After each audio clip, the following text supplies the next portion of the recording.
Hey guys WhatsApp. আজকের এই ভিডিওতে আমরা কথা বলবো যে ফাইটার মুভিটা কেন আন্ডার পারফর্ম করলো এবং এই যে সিনেমাটা আন্ডার পারফর্ম করলো, তো এইটার নিয়ে আমরা কি ডিসিশানে, একটা সিদ্ধান্তে, কি কনক্লুশনে আসতে পারি। তো প্রথমেই যেটা বলে রাখা উচিত যে ফাইটার সিনেমাটা কিন্তু খুব ভালো হয়েছে, খুব ভালো মেকিং ওয়াইজ এবং সমস্ত অ্যাসপেক্টই খুব ভালো ছিল। কিন্তু এই সিনেমাটা সমস্ত দিক খুবই সলিড ছিল। পারফরমেন্স, সিনেমাটোগ্রাফি, ডিরেকশন এবং সেট পিসেস সব কিছু সলিড ছিল এবং ভিএফএক্স যেটা খুবই সলিড হয়েছে, যেটা খুবই ভালো হয়েছে একটা ইন্ডিয়ান সিনেমার নিরিখে। তো সিনেমাটার মধ্যে চলার মতো কিন্তু খুব ভালো জিনিস ছিল। প্রথমে হচ্ছে দেশপ্রেম, ঠিক আছে, দেশপ্রেম তো সলিড ছিল। তারপরে হচ্ছে যেটা রিয়েল ইনসিডেন্টকে ফিকশনালাইজ করে এই সিনেমাটা বানানো হয়েছিল, যেমন উড়ি দ্য সার্জিক্যাল স্ট্রাইক। ওই সিনেমাটা বানানোই হয়েছিল যাতে সবাই পছন্দ করে এবং একটা রিয়েল ইনসিডেন্ট যেটা হয়েছিল সেটাকেই আরও স্কেল আপ করে দেখানো হয়েছিল এবং এই সিনেমাটাতেও কাইন্ড অফ ব্যাপারটা সেরকমই করা হয়েছে। তাহলে মিসটা হলো কেন? প্রথম কথা হচ্ছে ফাইটারে মাসি মোমেন্ট জিরো, মাসি মোমেন্ট একদম নেই। এতে করে কি হলো, আমি বি এবং সি সেন্টারের যে অডিয়েন্সটা তাদেরকে পুরোপুরি হারিয়ে ফেললাম। এবার তাদেরকে হারিয়ে ফেলার পরে কি হলো, যে হিউজ চাঙ্ক অফ বিজনেসটা তারা দিয়ে থাকে সেটা কোথাও না কোথাও এলো না, যেটা উড়ির ক্ষেত্রে কিন্তু হয়েছিল। কারণ সেখানে সলিড ডায়লগবাজি যেটাকে বলে সেটা সলিড ছিল, কিন্তু এখানে মনে রাখার মতো ডায়লগ কিন্তু নেই। যেটা ডায়লগ যেটা আমার মাথায় সবসময় থাকবে সেটা কিন্তু নেই, জাস্ট ওই আইওপি ডায়লগটা ছাড়া। এরপর হচ্ছে যে এখানে যে মারপিটটা হচ্ছে সেটা খুবই হ্যান্ড টু হ্যান্ড মারপিট একদম নয়, প্লেনে ফাইটিং হচ্ছে। সেখানে হাই পয়েন্টস, লো পয়েন্টস ইত্যাদি ইত্যাদি আছে, যেটাকে দেখতে খুব ভালো লাগছে। কিন্তু আমাদের মাস পকেটে কিন্তু এই জিনিসটা ওয়ার্ক সেভাবে করে না, ঠিক আছে। এই সিনেমাটা সবথেকে না চলার পিছনে কারণই হচ্ছে যে হ্যান্ড টু হ্যান্ড কমব্যাট এখানে নেই, সেখানটায় খুবই একটা প্রবলেম হয়ে গেছে।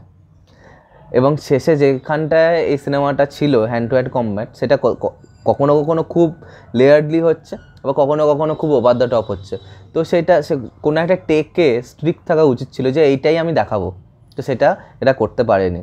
এরপর হচ্ছে যে এই সিনেমাটা খুব বাজেভাবে প্রমোট করা হয়েছে, ঠিক আছে। India's first aerial action film, এইটা কতজন লোক বোঝে, তাই না? এরিয়াল অ্যাকশন ফিল্ম কতজন লোক দেখতে চায়? তাই এই সিনেমার টিজার এবং ট্রেলার অনেক আগে থেকেই এনে দেওয়া উচিত ছিল এবং কাস্টদের সবসময় ইন্টারভিউ করা উচিত ছিল এবং একজন এক্স এয়ারফোর্সের অধিকর্তা এই সিনেমা স্ক্রিন রাইটিংয়ের টিমের সাথে যুক্ত ছিলেন, তাকে সামনে এনে, তাকে ফ্রন্ট ফেসে এনে তার জীবনে কি এক্সপিরিয়েন্সেসগুলো হয়েছে সেগুলোকে নিয়ে এই সিনেমার প্রমোশনটা করা উচিত ছিল। এবং তারপরে হচ্ছে যে গানগুলো কিন্তু কোনোভাবেই সাড়া ফেলতে পারেনি। গানগুলো আমার পার্সোনালি খুব ভালো লেগেছে, বেশ কিছু গান আছে খুবই ভালো লেগেছে, দিল বেকার হোক, কিসকি জয়সা কুছ হোক, শের খুলগার গানটাও খারাপ লাগেনি। কিন্তু এগুলো কোথায় আর সবাইকার মুখে মুখে কি ঘুরছে আদৌ? যেমন চালেয়া গানটা ঘুরছিল, ঠিক আছে, যেমন অ্যানিমালের সমস্ত গানগুলো ঘুরছিল, যেমন ইভেন টাইগার 3 লেকে প্রভু কা নাম গানটা ঘুরছিল, ঠিক আছে, পাঠানের গানগুলো যেমন ঘুরছিল, সব জায়গায় বাজছিল। সেটা কি কোনো জায়গায় এটা দেখা গেছে যে ফাইটারের গানগুলো ঘুরছে? এখানে সব থেকে যে ভালো গানটা সেটাকেই রিলিজ করা হয়নি এবং সিবিএফসি থেকে সেটা কাটাও পড়েছে। তো গানগুলো ভালো ভালো যে গানগুলো হতে পারতো সেগুলোকে রিলিজ করেনি এরা। তো সেখানে কোথাও একটা প্রবলেম হয়ে গেছে, এই সিনেমাটা প্রবলেম ফেস করেছে। এরপরে যে জিনিসটাকে নিয়ে আমি কথা বলতে চাই সেটা হচ্ছে যে তাহলে ফাইটারের মতো সিনেমা কি হবে না? যে সিনেমাগুলো হয়তো একটু স্লিক, অত ওভার দ্য টপ অ্যাকশন থাকবে না, তাহলে সেই সিনেমাগুলো কি হবে না? এর আগেও আমরা ডন 2 যখন দেখেছি, ডন টু তো একটা অ্যাকশন মুভি, অ্যাকশন থ্রিলার, ঠিক আছে, তো সেটা কিন্তু সেভাবে চলেনি। ডন 2 এন্ট্রি কিন্তু কি ক্যাশ, ঠিক আছে, কিন্তু ওইটার যে অ্যাকশনটা সেটা কিন্তু হলিউডিস একটু অ্যাকশনটা, ঠিক আছে, একদমই ওভার দ্য টপ নয়, খুব স্লিক অ্যাকশনটা। তো সেটা কোথাও না কোথাও অডিয়েন্স কিন্তু পছন্দ করেনি। নাহলে ডন টু যেরকম সিনেমা, সেখানে মিস্টার এসআরকের যেরকম পারফরমেন্স, সেটা তো অনেক অনেক বেশি বক্স অফিস হওয়া উচিত ছিল, কিন্তু সেটা কি হয়েছে আদৌ? হয়নি। কিন্তু সেই জায়গায় যদি আমরা দেখি জওয়ান কি পাঠান, সেই সিনেমাগুলো কিন্তু একবারে বক্স অফিস ভেঙে রেখে দিয়েছে, তো সেরকম এটা ইনকাম করে দেখিয়ে দিয়েছে। তো এটা আমাদের বুঝতে হবে যে এই সিনেমাগুলো কিন্তু চলবে না। এর আগে ঋত্বিক রোশনেরই সিনেমা লক্ষ্যা, সেটা চলেনি, ঠিক আছে, যেটা কিন্তু খুব ভালো সিনেমা ছিল, সেই সিনেমাটা চলেনি, সেটা এখন আনরেটেড হয়ে পড়ে আছে।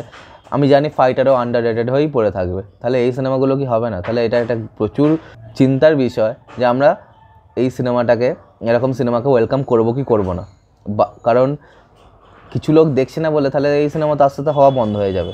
এই টাইপের সিনেমা, ঠিক আছে, সবসময় ওভার দ্য টপ অ্যাকশন যদি দেখতে থাকি আমরা, তাহলে তো একটা সময় ওইটাও ভালো লাগবে না, ঠিক আছে। একটা সময় ছিল যখন অ্যাকশন হতো, রোম্যান্স হতো, সব কিছু সিনেমায় চলতো, কিন্তু এখন এমন হয়ে গেছে না, সাউথ ইন্ডিয়ান সিনেমাগুলো বিজনেস করে এমন করে দিয়েছে, সবাই সেই অ্যাকশনটাই চাইছে, যেন ওটা একটা ড্রাগসের মতো হয়ে গেছে, ঠিক আছে। সবসময় সবাই ওই হাই পয়েন্টটাকে ফিল করতে চাইছে। তো আমি জানি না এই জিনিসটার থামবে কোথায় কোথায় গিয়ে, কিন্তু এটা তো একদিন একদিন অ্যাকশন সিনেমাতে ফেল করবেই, ঠিক আছে। সবাই যদি একদার থেকে অ্যাকশন সিনেমা করতে চায়, যেমন ধর্মা, যারা কোনো দিনই অ্যাকশন সিনেমা বানায়নি, ঠিক আছে, তারাও আজকে অ্যাকশন সিনেমা বানাচ্ছে, ঠিক আছে। যোদ্ধা, দ্য বুল, এসব সিনেমাগুলো কিন্তু তারা আনছে, কারণ তারাও বুঝতে পেরে গেছে যে মার্কেট এভাবেই চলবে। তো এবার দেখা যাক কোন পর্যায়ে গিয়ে এবং কোথায় গিয়ে ব্যাপারটা থামে। তো আজকের মতো ভিডিওটা এখানেই শেষ করছি। কমেন্ট করে জানাবে তোমাদের কি রিয়াকশান এই ব্যাপারটাকে নিয়ে, আর সাবস্ক্রাইবটা প্লিজ করে দাও যাতে আমার সাথে তোমাদের আবার দেখা হয়। Bye bye.